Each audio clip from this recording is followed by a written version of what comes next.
What's something people don't know about the Aleppo Codex? Before it became a legendary treasure, it was actually purchased by the Karaite Jews in Jerusalem, only to be plundered by Crusaders when they conquered the city in 1099. Not long after, the Codex gained the highest possible endorsement.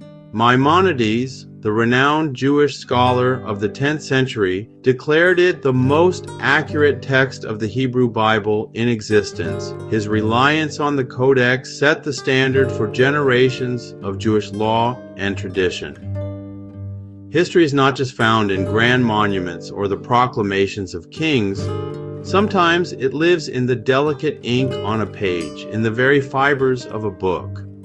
The Aleppo Codex is one such treasure, a manuscript of immense importance. It is one of the oldest, most complete, and most accurate copies of the Hebrew Bible in existence. For centuries, it was the gold standard, the master copy against which other scrolls were checked for correctness.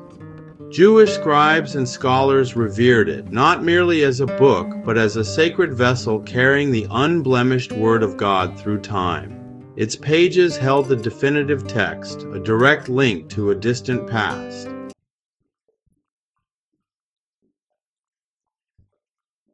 This was not just any copy of the Bible. It was a Masoretic text, meaning it included detailed notes, vowels, and cantillation marks added by medieval scholars known as the Masoretes. These additions were crucial. They ensured that the Holy Scriptures would be read and chanted correctly for all generations to come, preserving a tradition that was until then passed down orally. The Codex was created in Tiberias, a city on the Sea of Galilee, around the year 930. It was the life's work of the Ben-Asher family of scribes who dedicated themselves to creating a perfect version of the holy text. Its authority was legendary, a beacon of textual purity, but beyond its scholarly value, the Aleppo Codex was shrouded in legend and mysticism. Throughout history, it was believed to possess mysterious powers and profound spiritual significance. Many whispered that the Codex could protect communities, bring blessings, and even influence fate. Its very presence inspiring awe and reverence far beyond the written word. For 1,000 years, the Codex journeyed through the Middle East. It was stolen from Tiberias, ransomed in Egypt, and eventually found a home in the ancient Jewish community of Aleppo, Syria. There it was guarded with fierce devotion in the great synagogue, locked away in an iron chest. It was considered the community's most precious possession, a protector and a symbol of their enduring faith. Pilgrims and scholars would travel great distances just to consult its pages, to settle disputes over a single letter or vowel. Its presence made Aleppo a center of Jewish learning and piety for centuries, a city blessed by the book. But history is often a story of loss. In 1947, during riots that targeted Aleppo's Jewish community, the ancient synagogue was set on fire.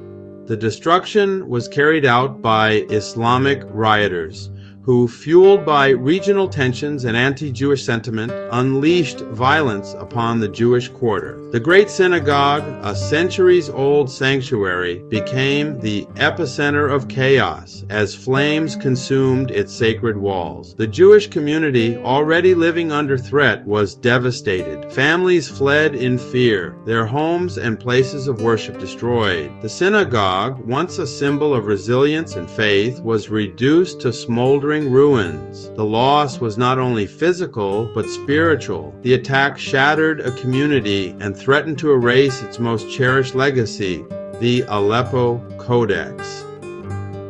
It was a moment of profound tragedy, an attack not just on people, but on their collective memory.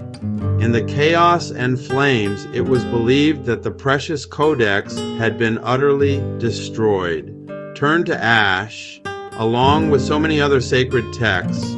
The world of biblical scholarship mourned its loss. 1,000 years of history, it seemed, had vanished in a single night of violence. An irreplaceable link to the past was thought to have been severed forever, leaving a void that could never be filled. Out of the smoke and ruin of that terrible night in Aleppo, a small miracle occurred, though it would remain a secret for decades. A man named Sam Saba, a local Jewish textile merchant, was there as the synagogue burned. Amid the destruction, he saw something lying on the floor. It was a piece of parchment, a fragment from a book, charred at the edges, but with its ancient Hebrew letters still visible. He did not know at that moment that he was holding a piece of the legendary Aleppo Codex. He only knew that it was from a holy book, and he felt compelled to save it from the flames. Saba tucked the small piece of parchment into his wallet. He was a simple man, not a scholar, but he had a deep sense of reverence. He came to believe that this fragment was a kind of good luck charm, a piece of sacred history that had chosen him as its guardian. For the next 30 years, he carried it with him everywhere he went. The fragment became his constant companion, a private talisman that he believed protected him and brought him good fortune in his business and his life. He told no one of its existence, keeping his precious secret locked away just as the Codex itself had once been. He treated the fragment not as a historical artifact to be studied, but as a personal source of blessing. It was a tangible piece of holiness that he could touch and keep close. In his mind, its power was personal, a private covenant between him and the sacred text it represented. He would later say that the parchment brought him success and kept his family safe. This belief, deeply held, ensured the fragment's survival. Had a scholar found it, it might have gone to a library. In Saba's wallet, it was shielded from the world, waiting for the right moment to reappear. As the years passed, Saba eventually emigrated from Syria, taking his family and his secret with him. He settled in Brooklyn, New York, building a new life far from the city of his birth. The world and the state of Israel was desperately searching for any sign of the Aleppo Codex, but Sabig remained silent. The fragment stayed in his wallet, a whisper of a lost masterpiece, its journey intertwined with the life of the merchant who had plucked it from the ashes. He was its unlikely custodian, a man of business who became the keeper of a sacred trust without even fully realizing its global significance. While Sam Saba quietly guarded his single piece of parchment in America, the bulk of the Aleppo Codex was on its own perilous journey. It had not been completely destroyed in the fire as was first feared. Instead, members of the community had managed to save the heart of the manuscript, though nearly 200 of its pages were now missing. For 10 long years, the damaged but still magnificent book was hidden in secret locations around Aleppo. The Syrian government, aware of its value, would have seized it if its existence were known. The Jewish community kept it safe, moving it from one hiding place to another. The mission to bring the Codex to the newly formed state of Israel was one of secrecy and great risk. It was entrusted to a man named Murad Faham, who smuggled the precious book out of Syria in 1957. He hid it within a washing machine, along with other personal belongings, to get it past suspicious border guards. The journey was fraught with danger at every turn. If discovered, the Codex would have been confiscated, and Faham would have faced severe punishment. It was an act of incredible bravery, motivated by the belief that the book belonged with the Jewish people in their ancestral homeland. Upon its arrival in Israel, the Codex was presented to the nation's president, Yitzhak Ben-Zvi, a historian with a deep passion for Jewish heritage. It was placed in the care of the Ben-Zvi Institute in Jerusalem, where it remains to this day. However, its arrival was not without controversy. Members of the Aleppan Jewish community in Israel felt that they were the rightful guardians of the book, and that it had been taken from them without proper consent. This led to legal disputes and a sense of betrayal. A sad chapter in the story of a book that was meant to unify. The Codex was now safe, but it was incomplete. The world of scholarship rejoiced at its survival, but the mystery of the missing pages began. Where had they gone? Were they burned in the fire, or had they been torn away and scattered? The search for the lost sections of the Aleppo Codex became a kind of scholarly detective story, an international quest to make the great manuscript whole again. The surviving portion was a monumental treasure, but the ghost of the missing pages haunted those who understood its true worth and what had been lost.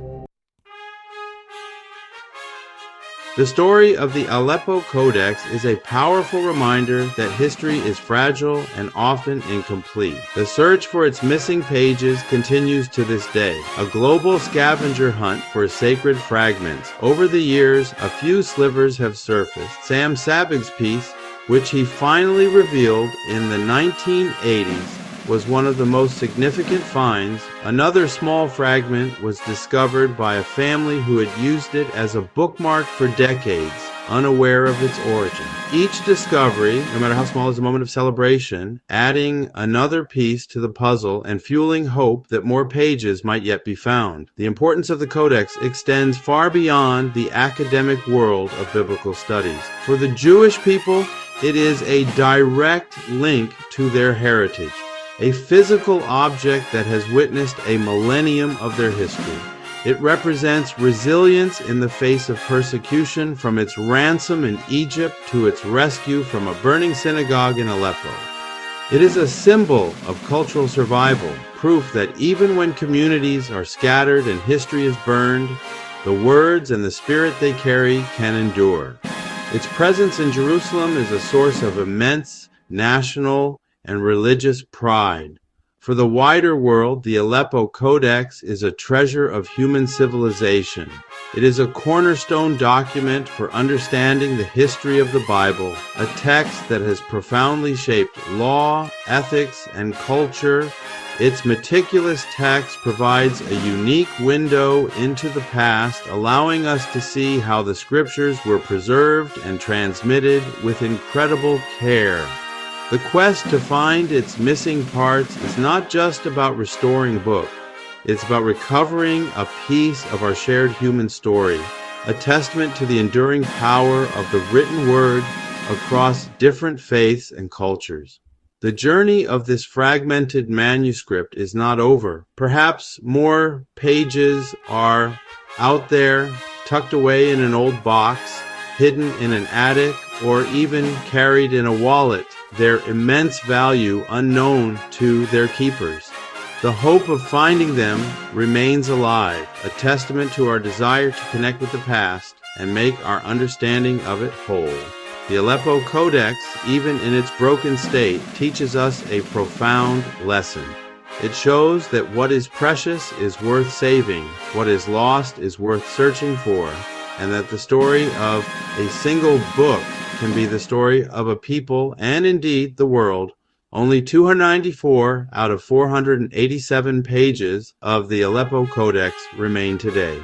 Major portions of Exodus are missing. Did rabbinates remove pages that showed the correct pronunciation of the secret name of God?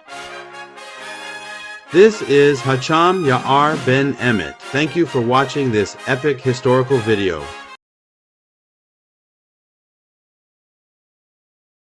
If you've enjoyed this program, please click like and subscribe.